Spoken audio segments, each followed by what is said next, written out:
Zara paced back and forth in her room, her hands trembling as her phone lit up on the desk. Another message from Rayhan. She pushed herself not to reply. She knew he was bad for her, but she loved him. Tears streamed down her face. How had she, the girl who had always been so careful, ended up here? It all started with one innocent message. Hi, Zara. The sender was Rayhan, a classmate she rarely spoke to. At first, she hesitated to reply, but her nafs whispered, "It's just a kind message. There's no harm in responding." And so Zara replied, "Thank you." That one response turned into another, and soon their conversations became regular. When Rayhan asked, "Can we be friends?" she knew it was wrong, but found herself unable to resist the attention. Late-night chats became routine. One night, Rayhan asked her for a picture. "I can't do that," she replied, feeling uneasy. But Rayhan insisted. "You're going to be my wife someday. What's the harm in showing me your face?" Her nafs whispered again. "It's just one picture. He loves you." Against her better judgment, Zara gave in. She sent him a picture of herself. Rayhan's requests became bolder. He asked to meet her in university. She was scared. She had never spoken casually with a guy, let alone met one. But the temptation was strong. The next day, they met in university, sat on a bench, and laughed together. She was happy. At one point, Rayhan accidentally touched her hand while taking a book. Though she pulled her hand back, the moment unsettled her. That night, she cried in Salah. "Why did I enjoy it? What's wrong with me?" she asked Allah for help. "If this man isn't good for me, take him away. Show me the right path." The next day, something happened that changed everything. It felt like Allah had answered her prayer. Zara came across a YouTube video of a woman. The woman recited the ayah, "Do not even go near zina," and explained that this command doesn't just forbid the act of zina itself, but also anything that leads to it. When a man and a woman are alone, the woman said, Shaitan is the third among them. Shaitan puts desires in their hearts, making bad acts seem good.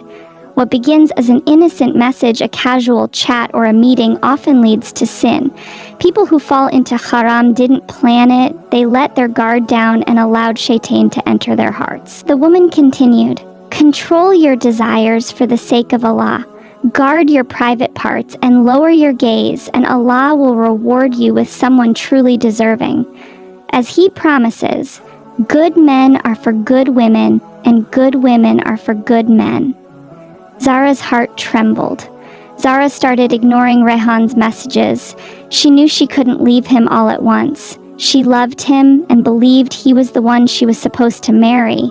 She turned to prayer, asking Allah for help. It became her constant plea. Ya Allah, if this man is good for my deen and dunya, make this path easy for us and make him my mahram. If he is not good for me, take him away and bring me peace. Eventually, Allah answered her prayer.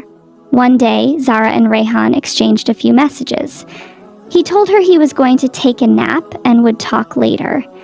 Zara continued her day until her phone buzzed again. It was a message from Rayhan, but something felt off. She opened it and froze.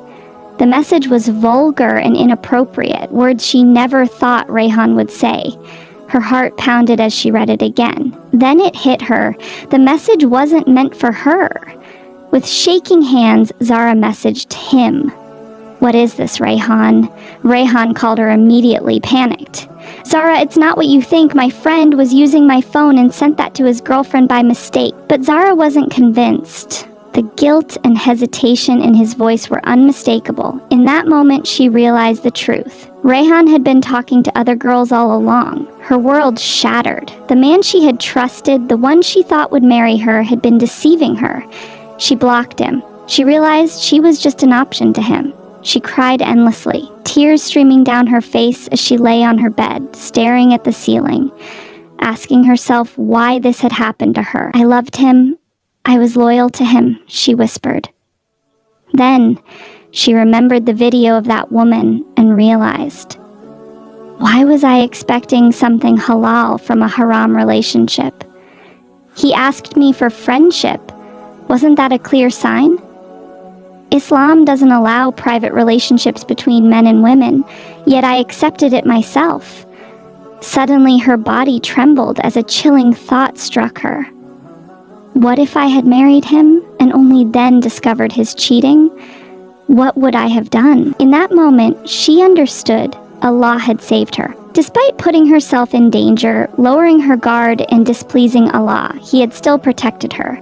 She poured her heart out in thanks to Allah for saving her from a man like Rayhan.